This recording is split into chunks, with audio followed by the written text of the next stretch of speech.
Les amis, bonjour. Qui dit vidéo du dimanche dit vidéo à peine sortie du lit. On a enfilé un sweat, une casquette. On va discuter tranquille. Prends-toi un petit café. Bah oui, c'est ce que j'ai fait. Dimanche, on fait péter le café.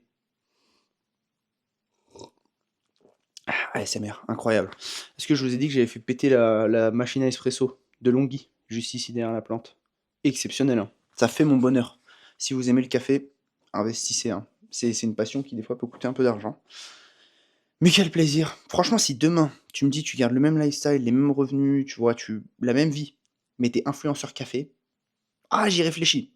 J'y réfléchis. Le seul problème d'être influenceur café, c'est les dents.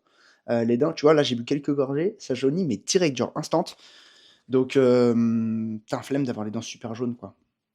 C'est juste ça, genre boire du café toute la journée, oui. Avoir les dents jaunes, moins. Passons au sujet du jour, hein? Passons au sujet du jour. Je veux bien qu'on soit chill, mais on va passer au sujet du jour. Aujourd'hui, tu l'as sûrement compris au titre, on va parler de l'importance de l'entourage.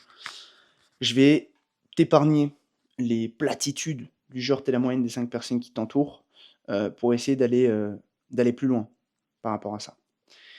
J'ai une grosse réflexion en ce moment sur ça, sur mon entourage. J'ai longtemps pensé que j'avais fait le travail d'avoir un entourage, assez sain, mais je me rends compte que parfois, dans le comportement de certaines personnes dans notre entourage, il peut y avoir des choses qu'on ne soupçonne pas, négatives, mais qui le sont sur le long terme. Et pour moi, en fait, il y a plusieurs types d'entourage. Il y a l'entourage non choisi, qui est la famille. En général, enfin moi en tout cas dans ma famille, il y a jamais eu de grosses dingueries. Évidemment, il y a des petits problèmes, des fois de communication, des comportements de certaines personnes et tout, mais rien qui nécessite de couper les ponts, selon moi. Donc la partie noyau dur, la partie famille, c'est quelque chose qu'en général tu gardes et tu coupes pas les ponts avec ta famille, sauf dinguerie. Je ne juge personne, je ne juge le passé de personne. Si vous voulez couper les ponts avec votre famille, faites-le, mais moi c'est mon cas. Et après il y a l'entourage, bah, plus choisi, et c'est là qu'il va falloir faire un gros ménage. Le problème principal de l'entourage, c'est qu'il peut soit, augmenter, soit, baisser ta limite en termes de tolérance sur certaines choses. Sans aller sur des comportements méga toxiques, parce qu'on dit souvent: «Ouais, entoure-toi de bonnes personnes, ne t'entoure pas de gens qui se droguent, qui boivent beaucoup, qui fument, qui vont en soirée, tous les soirs et tout». OK, ça c'est obvious, c'est évident. OK, c'est évident, tu vas pas enfin moi je vais pas traîner avec des mecs qui sortent en soirée techno tous les soirs, ça n'a pas de sens. Ce n'est pas mon lifestyle, ce n'est pas mes valeurs, je ne peux pas m'entendre avec ces gens-là. Mais il y a des gens avec qui tu t'entends très bien, avec qui tu peux passer des bons moments, qui malgré tout peuvent baisser ton niveau de tolérance avec le temps. Et c'est ce que j'ai remarqué chez des gens qui étaient très proches de moi, qui toléraient des choses sur certains sujets que je ne pouvais pas tolérer, et qui, l'air de rien, à force de les fréquenter, ça avait déteint sur moi et ça avait fait baisser mon niveau, en termes de, ouais, ce que je tolérais, notamment en termes d'ambition et en termes de ce qui est faisable ou non. Hem, j'ai pu m'entourer de gens qui, parfois, se plaignaient, mais gentiment, de certaines choses. Disaient qu'il y avait certaines choses impossibles, qui procrastinaient beaucoup, qui remettaient beaucoup au lendemain, qui ouais, avaient toujours cet état d'esprit d'attentisme face à la vie. Le problème, c'est que, petit à petit, ça a pu me rendre, à certaines périodes, moins déter et moins ambitieux. Alors que, à l'inverse, les périodes où je m'entourais de personnes, plus, délusionnelles, je sais pas s'il y a un terme en français pour ça, je sais même pas, peut-être qu'on dit délusionnel en français, mais, je pense que tu comprends l'idée, de personnes qui n'avaient pas de limite. En fait, c'est à ce moment-là que ma ligne de tolérance, heu, s'est abaissée. Genre j'ai commencé à tolérer moins de choses, mais dans le bon sens du terme, hein. C'est pas devenir intolérant dans la vie de tous les jours et tout. Mais, de par exemple, si tu fais du sport, tu vas à la salle de sport et tu es entouré de gens, excuse-moi, je vais boire de l'eau parce que le café ça m'assèche la gorge.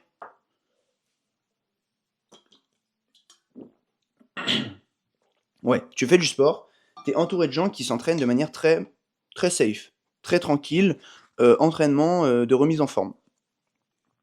C'est cool.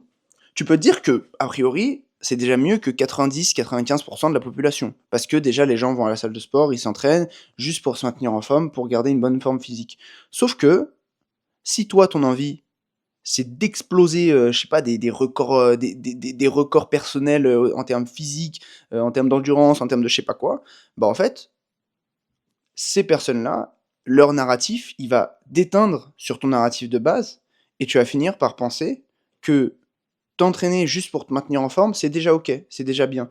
À l'inverse, si tu t'entoures de fous furieux qui font des trucs totalement débiles que même toi tu ferais pas, qui se disent, je sais pas, qui se disent: «Vas-y, je vais aller me courir un marathon sans entraînement», je prends des extrêmes. Mais je suis sûr qu'il y a des gars qui font ça, ils vont se taper des marathons sans entraînement. Moi, je le ferais pas, tu vois? Naturellement, je le ferais pas.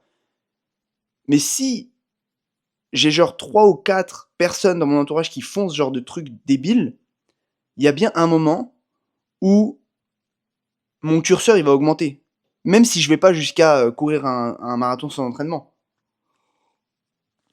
Mais mon curseur va naturellement augmenter. On a tous une ligne de tolérance qui peut être, plus ou moins bougée.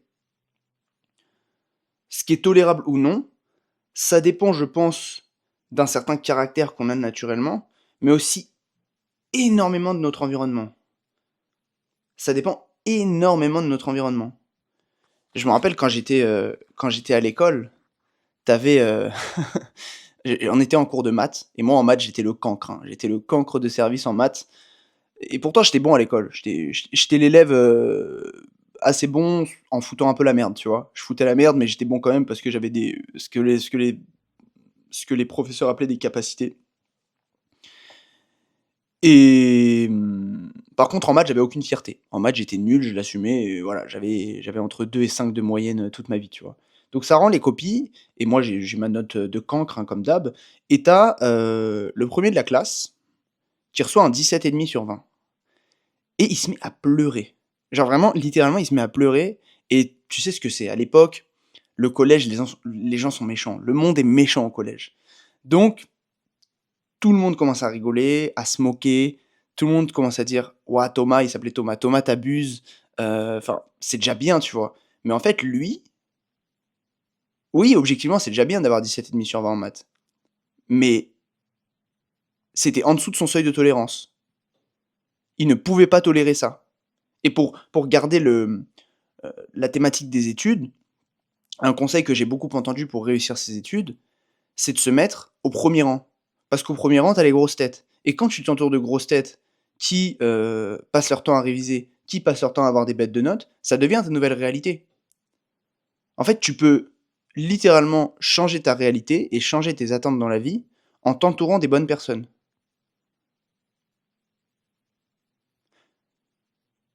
L'argent, c'est un bon critère pour ça. Pourquoi beaucoup de gens prennent en exemple les Américains sur l'argent? Parce qu'aux États-Unis, il y a beaucoup de fous furieux qui disent que gagner 100 000 euros par mois, c'est la base, quoi. C'est basique.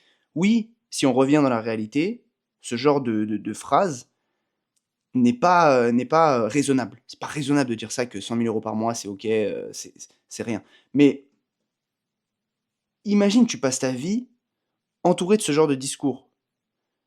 Il y a bien un moment où même si tu finis pas par gagner 100 000 euros par mois, parce qu'il y a pas tout le monde qui veut arriver là, il y a pas tout le monde qui est prêt à faire des sacrifices et tout, mais tu es d'accord que ça va quand même augmenter ton curseur.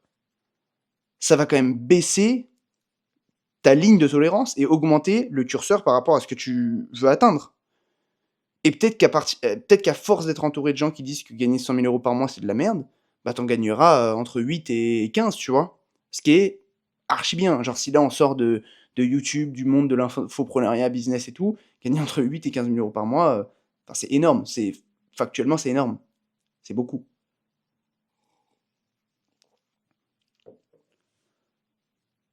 Je pense que c'est ça le secret, c'est de t'entourer en majorité de gens pour qui, toi, ce que tu considérais comme déjà étant un effort extrême, pour eux, c'est juste le plancher. En fait, que toi, ton plafond, eux, ce soit leur plancher. pour que ça te tire vers le haut. Pendant longtemps, j'avais cette ambition de vouloir tirer les gens vers le haut.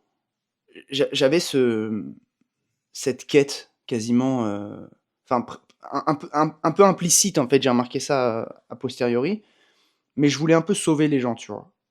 Je voulais un peu sauver les gens parce que je m'étais construit cette identité de mec qui donne des conseils sur internet, surtout sur la productivité. J'avais quand même le sentiment qu'autour de moi, j'étais une personne qui faisait les choses. Donc j'avais un peu ce truc en moi de il faut que, il faut que j'aide les gens. Et moi, je peux garder le cap, tu vois, je peux garder mon cap, continuer à progresser en aidant les gens et en les tirant vers moi. Ça fonctionne pas comme ça. Au bout d'un moment, le poids des gens devient trop lourd pour continuer à monter. Alors je dis pas qu'il faut supprimer les personnes de ta vie, les personnes qui, mmh, qui peuvent potentiellement te tirer vers le bas. Je dis pas qu'il faut les laisser se débrouiller, je dis pas qu'il faut pas les aider. Mais parfois, peut-être que ça mérite de se détacher un peu de ça et aussi peut-être d'avoir une discussion sérieuse avec ces gens-là en leur disant: «Écoute, par exemple, ça fait tant de temps que tu veux lancer ce projet», par exemple. Plusieurs fois tu m'as demandé de l'aide, plusieurs fois je t'ai donné des conseils, plusieurs fois je me suis investi en termes de temps et d'énergie. Maintenant que ce soit par respect pour toi et aussi pour moi, soit tu le fais, soit moi j'arrête de t'aider. Voilà. J'avais un pote à l'époque qui voulait absolument se sécher et moi je m'intéressais déjà à ça à 18-19 ans et il me demandait comment faire. Moi je lui avais donné un programme alimentaire, si on peut appeler ça comme ça et en gros, il le mettait jamais en place, tu vois? Il le mettait jamais en place et au bout d'un moment, ça avait fini par m'énerver. Je lui avais dit ces 4 vérités. Il avait archi mal pris. Bon, peut-être qu'à l'époque, j'étais moins bon en termes de communication, c'est possible. Mais il l'avait grave mal pris, ça l'avait vexé, en fait, parce que je lui avais dit au bout d'un moment, «Écoute, c'est genre, c'est vexant, tu vois? Tu me demandes tous les 3 jours, comment faire. Je t'ai déjà dit comment faire. Arrête de me poser la question. Tu sais déjà comment faire». Mais et je me rendais pas compte à cette époque que l'effet cumulé de ces gens-là dans ta vie qui te demandent toujours de l'aide et toi qui es toujours en train d'essayer de les aider, c'est toi qui te mets dans une dynamique de, tu vois? Une dynamique descendante. Une dynamique de vouloir, toujours, tu vois, tirer les gens vers toi, les amener à ton niveau et tout machin.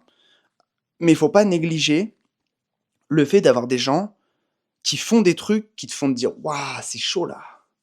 Ouh là là. Waouh, il a fait ça lui. OK, OK d'accord, vas-y on va essayer», tu vois? Et ça peut être de plusieurs manières. Ça peut être dans la vraie vie, en choisissant bien les gens et surtout en coupant les gens de ton enfin, en coupant le bruit sur certaines choses, tu vois? Certaines personnes qui sont de ton entourage, qui te demandent trop d'aide sur un truc où ils font jamais les efforts, bah, leur dire, peut-être leur dire, sans être violent, mais leur dire quand même et aussi en t'entourant bien. Je sais que ça peut être compliqué, dans la vraie vie, ça peut être compliqué de trouver des gens. Je sais pas, moi, par exemple, j'habite en région parisienne. C'est facile pour moi de faire des rencontres, mais j'ai conscience que si tu habites en province ou même à l'étranger et tout, c'est plus compliqué. Tu peux te constituer un environnement, virtuel. Donc virtuel, c'est quoi? C'est les livres, donc en lisant des bouquins et en lisant des histoires de personnes qui ont mis la barre ici ou alors, les vidéos. Des vidéos sur YouTube, du contenu et tout, où tu vois des gens effectivement accomplir des choses que tu ne pensais pas possibles. Moi, quand je vois des vidéos de mecs qui se disent: «Vas-y, je vais me déterre et aller courir un marathon, sans préparation», OK, c'est débile, comme idée, sur le papier. Mais je me dis: «OK, donc l'être humain, il est capable de ça» et moi, là, physiquement et mentalement, j'ai pas l'air beaucoup plus, en dessous de cette personne que je suis en train de regarder, tu vois? Donc pourquoi pas moi? Pourquoi pas moi? Si lui, là, en 10 jours, il est allé se courir un marathon, sans préparation, pourquoi pas moi? OK, ça fera peut-être un peu mal aux genoux et au dos, mais pourquoi pas? Et si c'est pas 42 kilomètres, ça sera peut-être 20 et j'aurais fait 20 kilomètres. Et c'est une dinguerie de faire 20 kilomètres, d'aller courir, faire 20 kilomètres, tu vois? Ou des mecs qui finissent leur mois à 10 000 € et qui disent: «Putain, je suis pas satisfait» et tu te dis: «Ah ouais, OK, ces mecs-là, ils auraient aimé faire 100. Ça me paraît ouf de faire 100 000 € en un mois, par rapport à où j'ai grandi, machin, tout ça». Mais même quand on y réfléchit, tu vois, par exemple, moi, 10 000 €, heu, ça me paraît vraiment pas compliqué aujourd'hui parce que c'est des sommes que je peux gagner, tu vois? Mais si tu m'avais dit ça quand j'étais petit, moi 10 000 €. Quand j'étais petit, en gros, moi, ce que je voulais gagner, je me disais, ouais, entre 7 et 8 000 euros, tu vois, quand j'avais genre 12, 13 ans. J'avais vu une vidéo sur internet où un mec faisait des micro-trottoirs et il demandait à des riches, tu sais, en fait, c'était le titre de la vidéo, genre, je demande à des riches du 16e combien ils gagnent par mois. Et il y a une personne qui avait dit 7 500. Et je sais pas pourquoi c'est devenu mon objectif. Genre, j'ai entendu ce chiffre et c'est devenu mon objectif parce que déjà à l'époque, je voulais gagner beaucoup d'argent. Et, euh, et moi, j'avais cette image de ouais, 7 000, 8 000, c'est ce que je gagnerais, bah, tu vois, bien, fin de carrière, des enfants, tu vois, genre la fin du jeu, quoi, 7 000, 8 000. J'aurais jamais cru pouvoir gagner plus, et surtout à cet âge-là, tu vois. Et je l'ai débloqué, ce truc-là. Alors je me dis, en fait, pourquoi ça serait fou de se dire que tu peux débloquer 10 fois plus? En vrai, en vrai de vrai. Je viens d'un milieu où les gens ils gagnent à peine plus que le SMIC à la base. Je viens d'un milieu, il y a une génération qui était ouvrier. Tu vois ce que je veux dire? Genre, tu remets le truc, tu te dis ouais, ouais c'est possible peut-être, hein. Tu vois, parce qu'en fait, à force de- d'être entouré de ces gens-là, à force d'être imprégné de ces gens-là, à force de baigner dans ces milieux-là, tu te dis ouais, pourquoi pas? Et pourquoi pas moi? Mais ça commence par t'entourer par ça commence par t'entourer de gens délusionnels, encore une fois. Des gens un peu fous, des gens qui font des trucs qui, toi, dans ta réalité, n'existent pas. Et je suis persuadé que moi, ce que je fais dans la réalité de certaines personnes, ça n'existe pas, mais moi, ça me paraît nul, genre ça me paraît basique. Mais je sais qu'il faut que je trouve des gens plus hauts encore, tu vois.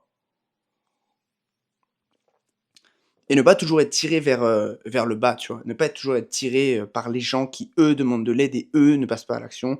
Et toujours avoir ce syndrome du sauveur. Aider les gens, c'est bien, mais passer ton temps entouré de gens où la dynamique est toujours la même, c'est-à-dire eux qui te prennent à toi,